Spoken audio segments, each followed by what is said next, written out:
สวัสดีค่ะทุกคนวันนี้ก็จะมาทำ Squishy Collection นะคะชิ้นแรกก็จะเป็นขวดนมของไฮยารุนะคะ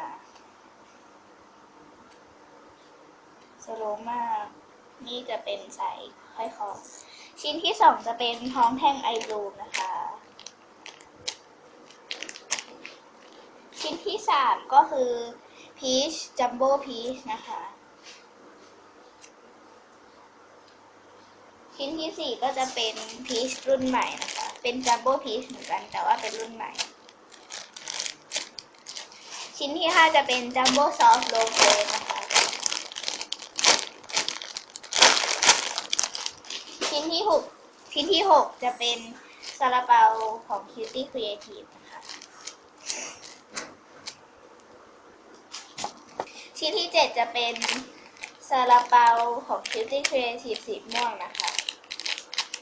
ชิ้นที่แปดจะเป็นช็อตเค้กไอบลูนะคะ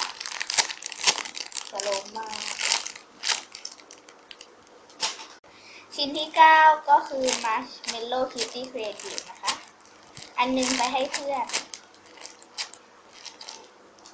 และชิ้นที่10จะเป็น10 11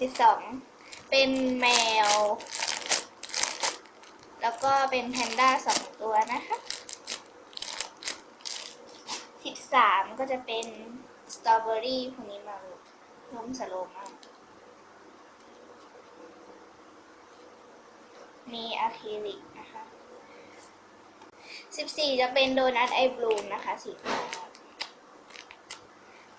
15ก็จะเป็น ZAQ นะคะ16จะเป็นอิตาเลียนเบรดนะคะ